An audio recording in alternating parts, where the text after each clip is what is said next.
Right, sorry about that. I actually closed it rather than took it off, taking it off a pause. So I do apologise. Right, so this will be This will be part 2. Okay, so inking. So I've got me ink. This one is actually a red earth. Okay, so all I'm going to do is undo it, squeeze the tea a few times just to get it nice and flowing and mixed up inside the bottle. Okay, and all we're going to do is just use one drop. Yep, just one drop. So using the pipette, I don't know if you can see that, but there we go, there's the one drop.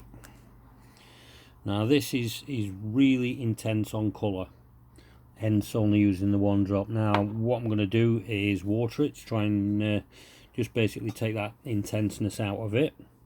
So 1, 2, 3, 4, 5, 6, 7, 8, 9, 10, 11, 12.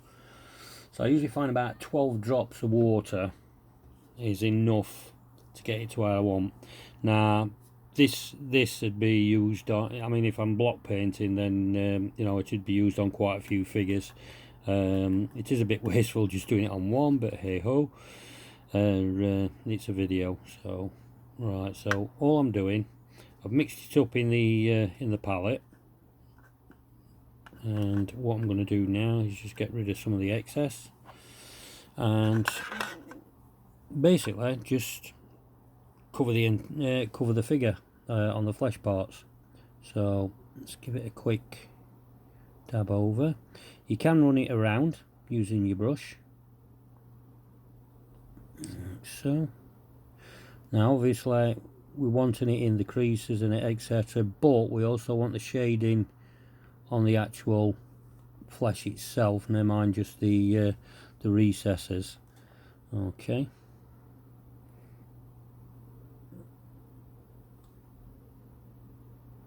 right, and there you can see things coming together. I'm going to do another close-up in a second once I've actually got this on. Now this is just one brush load, and it's a #1 brush that I'm using.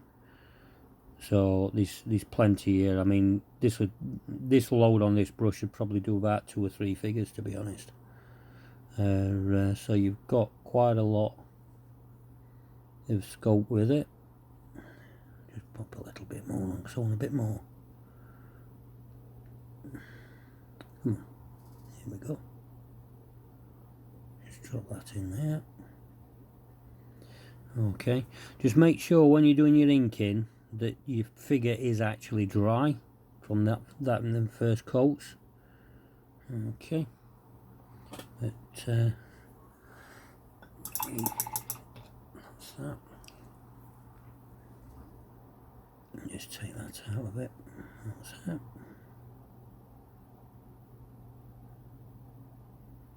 There we go. So, and as with anything with brushes, always make sure you wash them out and just put the paint, the tip back on the brush, so it's lovely and neat like that. Because one thing you don't want to be losing is your point on your actual brushes. That's a big no-no, because otherwise they're knackered. Right, so what I'm going to do, try and get you a better close-up.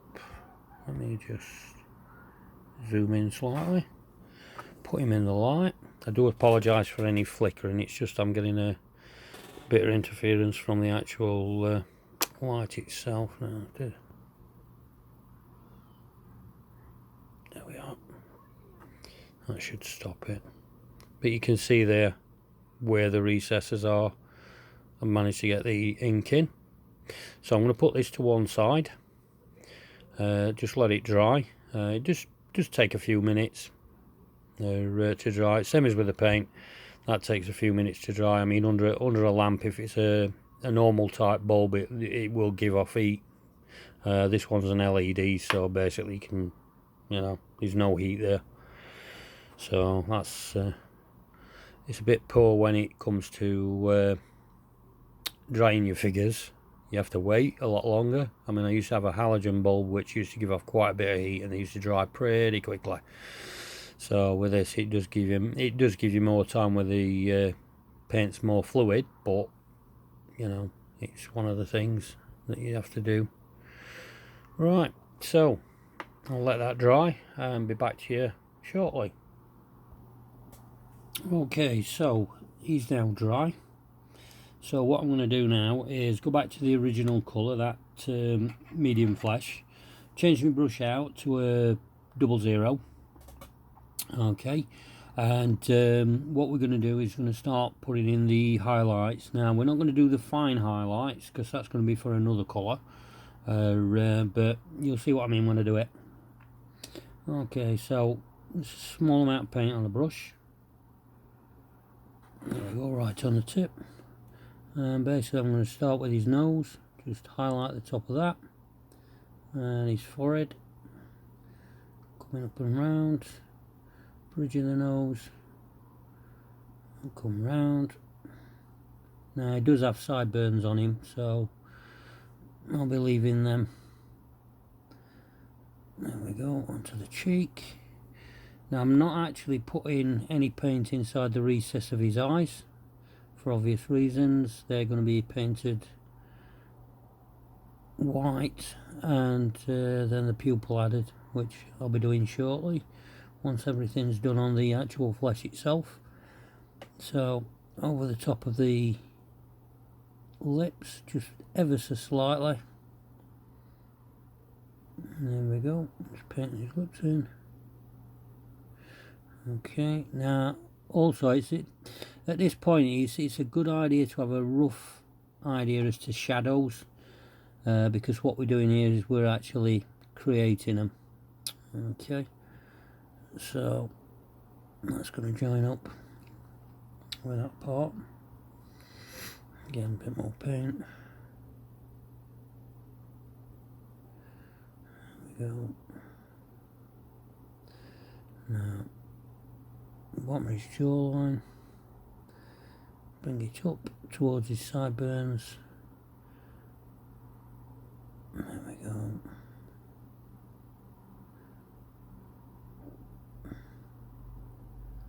Top of his ear. There we go. Back at neck. Just gonna put a line around that basically, because he's got a life jacket on. But usually I'd leave, if you can actually see the neck like it is, I'd put a decent amount round, but I'd leave the shadow in for under the hair, under his hair, and to where his coat is or whatever. Okay, so onto this side, doing the jawline, like so. Let's meet that up. There we go. Over the ear, a little bit there. Okay, so now the neck. Now I'm going to leave a little bit of gap under his chin, so that the darker shows through, like so. Now there where his neck's actually turned. There we go. Like I say, it's just a matter of looking at you know, your own face and stuff, and the shadows that you get there around your face. And then his chin, missing the underside of the bottom lip, keeping that nice and dark. Onto the hands, do this one. So across there, all the way along the thumb, around now to his fingers. And like I say, what I'm doing, I'm just taking care with this because there is some detail on the back of his hand, and basically we want some slight recesses left in, not as much as we do between the fingers, but there's still slight shadow there. If you look at your hand, you'll see that there's, you know, darker shades, that sort of thing under it, as you can see there, you know, and that's even in full light. So it's just replicating them. Just finished doing the tops of the fingers. There we go.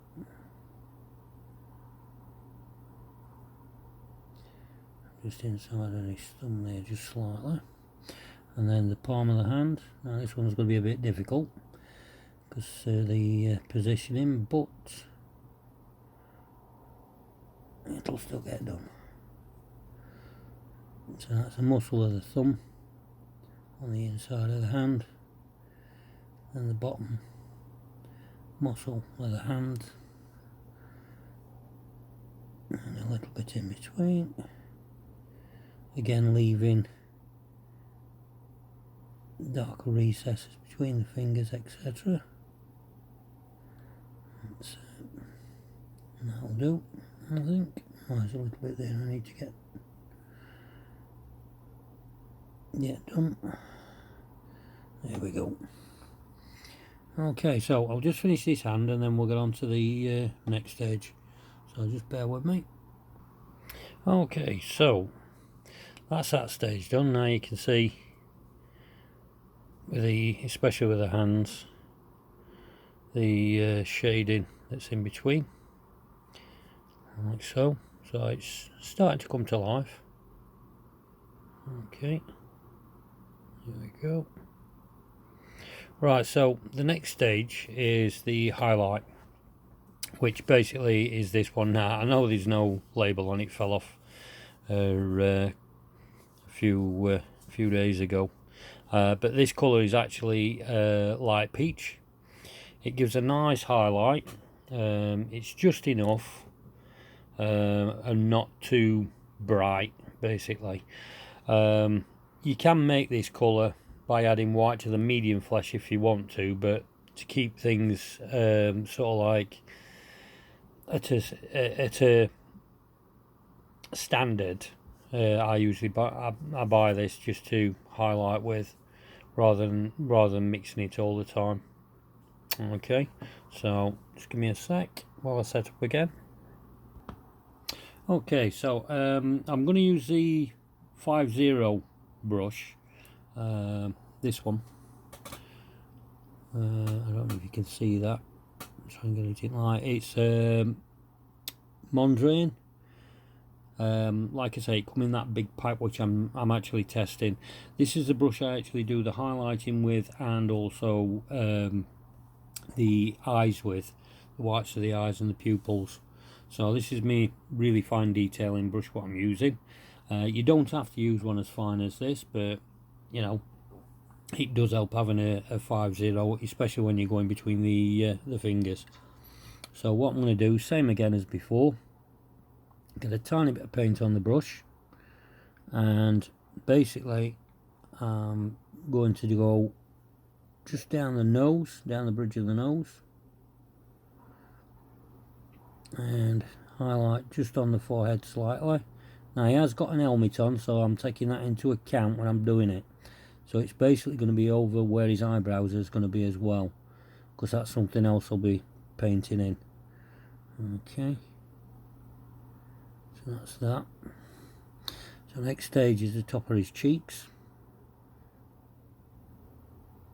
So just over his cheeks, leaving a little bit of a gap between his eyes, and that, so that the darker coat, the mid coat, and this lighter coat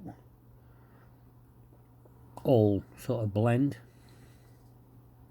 Okay, bringing it down by the side of the mouth, and then coming across the bottom of the jaw, and also a little bit up towards where his sideburns are. Okay, just need to stick his foot down a little bit because I keep knocking it. Alright, then next stage is basically just across the lips, just ever so slightly, and then again going across the cheekbone, slightly back a bit from the eye again, and then down by the back of the ear, the front of the ear I should say, sorry. across the jawbone. So make that up. Just blend that slightly. See, that's another thing with acrylics like this, you can actually blend them, which the more blending you do, the better it is. Okay, so again, just going to do the top of his ear,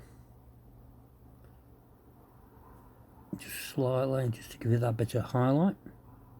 And again, take into account the helmet that he's going to be wearing. And a little bit just for the inside of the ear. Same with this one, a little bit on the inside and round. Now the neck, again, leaving some shadow in and just putting it in on the highest points. Bring it down a little bit onto his neck. And there. Okay. And then ever so slightly just round the back of the neck. Again, leaving a little bit of gap between the top of his life jacket and below his hairline. And then it's onto the hands. So again, put a little bit where his thumbnail would be, and then bring it down over the top of the hand, or the thumb, bit onto the muscle itself, down to his main fingers, and part of the hand itself. And again, just his knuckles. All I'm doing is just putting a blob of paint on each of his knuckles, leaving a slight gap, painting down the finger on each of them, and then basically what I'll do then is just put the fingernail blob in.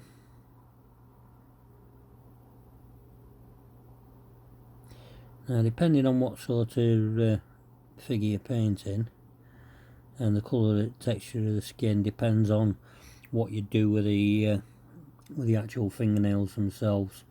It's always a good idea to get some sort of reference. You just take a bit of paint off there, just as a guide on what type of flesh tones you get, because let's face it, you don't just get white.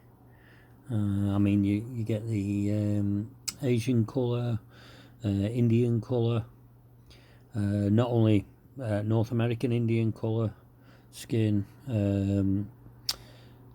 Afro-Caribbean, Somali skin, which is really darker. You know, there's loads of different tones, but using these techniques what I'm showing you, you can use them with different coloured inks and also different coloured paints, as would be obvious.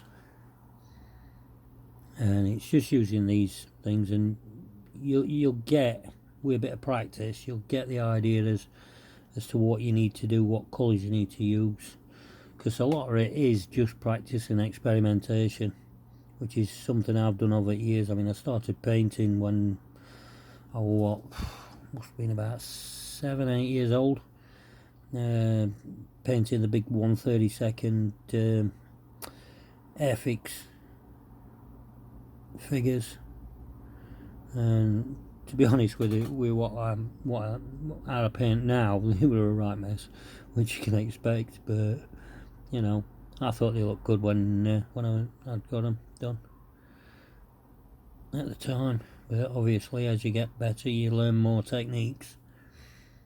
And I mean, I don't profess to be best painter in the world, far from it. But let's say I do a fair to middling job. But there is videos out there from other people that, you know, some of them will do flesh tones and stuff with airbrushes. Which, I mean, I do have an airbrush, but I'm sorry, but I'm not that good with an airbrush to be able to do some of these flesh like this.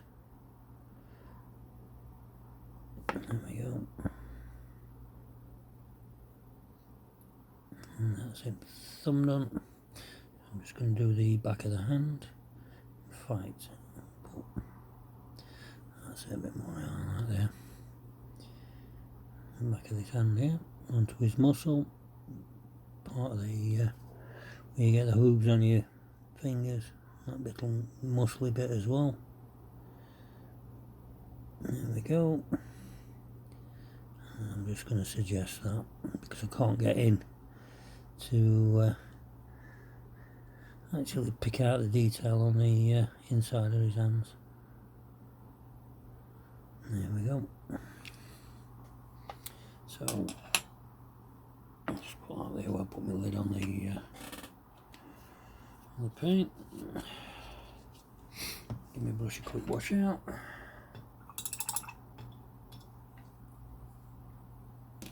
And get you a bit of, see if I can get a close up. So there we go. See how it's coming together. Let's get in there. Maybe not as neat because I'm basically rushing because I'm aware at time on the video. But you get the idea, general idea. You know, just highlight the pieces that's really going to be catching the light.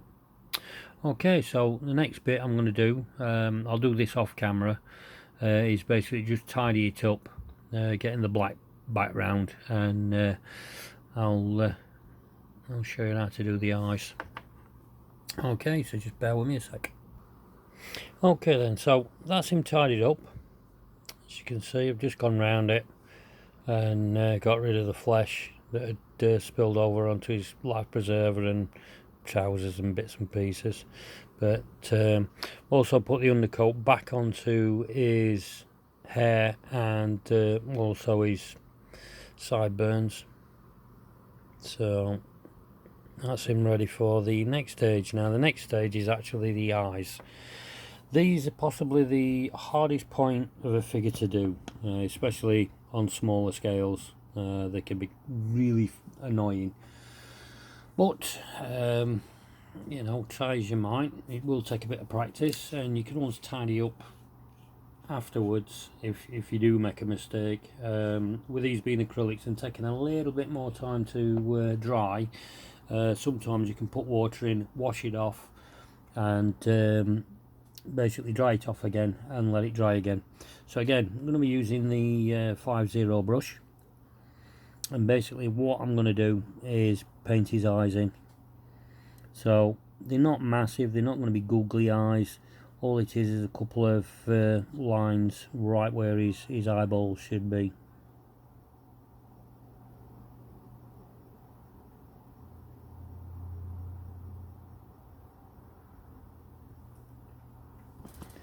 Okay, so that's slipped out a little bit, so all I've done is just wet my brush a little bit. I'm just tidying it up. A bit more paint on, just to and you put the smallest amount of paint on for these, because even though it's a small amount of paint, it does go a fair way, and it also gives you more control with a point, just to get that bit of detail in. So that's one eye complete. Well, eyeball I should say, I've not put his pupil in yet. And I'll do the same with this one.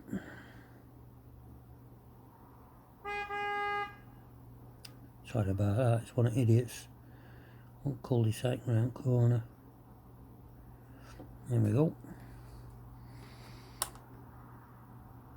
Yep, they'll do. Okay, so once again, I'll show you. Sorry about it. There you can see I've got his eyes done. Okay, so next stage will be his eyebrows and his pupils. I'll do the pupils first, and then I'll go on to the eyebrows. So just give me a sec and get things all sorted, and we'll be back onto the video. Okay, so I'm going to do his pupils now. Now again, it's the 50 brush, and all I'm going to do is put a slight amount of paint right on the tip of the brush, and I would aim central trying to do this, I mean, you can, there we go. I do actually breathe in when I'm and hold my breath when I'm painting eyeballs. But like I was saying, go central, and you can experiment with moving the eyes around, as long as they're more or less in the as long as they're in the same position on each individual eye, because otherwise they'll either look boz-eyed or googly-eyed. Okay, so let's get this one in.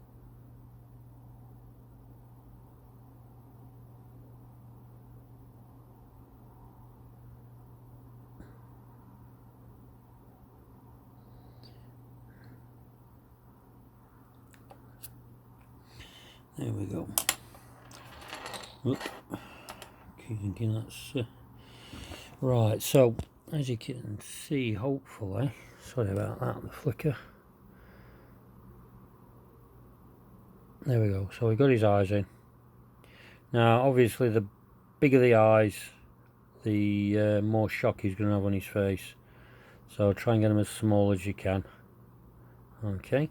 So now I'm going to put the undercoat on the actual eyebrows, which again, using the same brush, 5-0. And all I'm going to do is get a small amount of paint on the tip of the brush again, and just go over where his eyebrows will be. I mean, you don't want to meet it middle, because otherwise it'll look like he's got a serious monobrow and looks quite weird.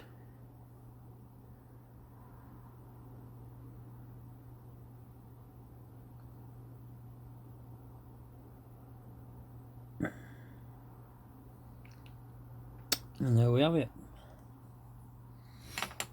So all there is to do then is just the hair and the uniform itself, but basically that's the flesh and eyes done. Okay, now when I come to do the uniform, in fact I'll just stop the video a sec. Right, so all these figures, like I was saying with the uniform, all I'll do is 3 to 4 tones dependent on the size of the figure. If it's a larger figure, such as a 1/16 scale figure, I will actually use more. I mean, I did do a Panzer Commander for a Tiger 1 tank. I've got a 1/16, and I think just on his hat alone, because he's a Sturmbannführer, I think I used about 15 different shades. But again, using the same technique as what I did with the flesh, so you can get shadows in there. I mean, the trousers have actually been inked slightly with just a really watered down blue, just to give them that that colour and that shine. Well, I say shine, the highlight of the blue. But I mean, this is what I was saying about with the African flesh. Again, it's exactly the same way, but I'm hoping it's going to pick it up. You can see the shading, etc., and it was done in the same way as I've just done that white figure. So sorry, a bit of dust on that, but as you can see, eyes done exactly the same way. You know, there's still work to be done on that figure. Something a little bit different. This Froggy Man. Trouble is with this yellow, you can't really see the highlight that well. But you know, it gives you an idea of the shading. It does actually look better. It's not as bright in real life as what it looks there. It must be the camera or something that's picking it up, making it look a lot more yellow than it actually is. But it is quite pale.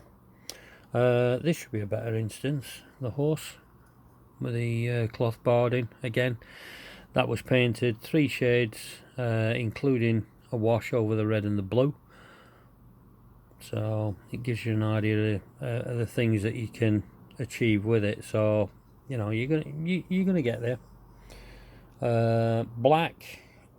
This one it's a bit weird, this one.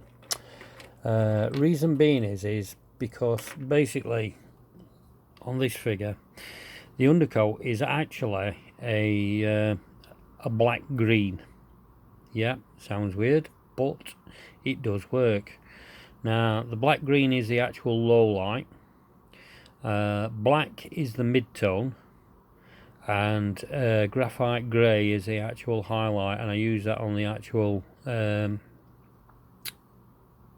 horse's cloth barding, as well as the knight's actual tunic, etc. But again, you know, it also looks well using black green for a black on felt. Trying to get a felt look, such as a British Shako, that sort of thing. Again, here's another one. It's the Burgomaster from sorry, there's bits of ash on it from the ashtray, but this is the Burgomaster from Reaper. And basically all these have had 3 tones on them. You know, it's not quite finished. There's a few little bits and pieces for him to do, for me to do on him, even though I've based him. And his tax collecting henchman. But it gives you an idea of what can be achieved just using basically 3 colours, which is your base colour, your wash, and your highlights. So this is what we're saying about a bigger figure. This is a Banderhob from WizKids. Now this has actually got 5 shades just on the dark green, and another 5 shades on the lighter green, and I think the warts had about 5 to 6 coats of different colours, but it all adds to the realism and life of the figure. Same as with the nails, did them black, then a graphite grey, then a lighter grey. But it shows you what can be achieved, you know. And like I say, it's just experiment, and that's basically it. And just to give you an idea again, of that PT Bowman, what he's going to look like, that's the finished article. So thanks for watching. If you've enjoyed these videos, you know, hit the like button. If you want to see more videos, because I have got more planned, I'm hoping to find some sort of editor. Oh yeah, this Snake Man again. This is another one where I've used a base coat, a wash, and a highlight, and that's the look I've achieved with that. So you know, it is quite easy to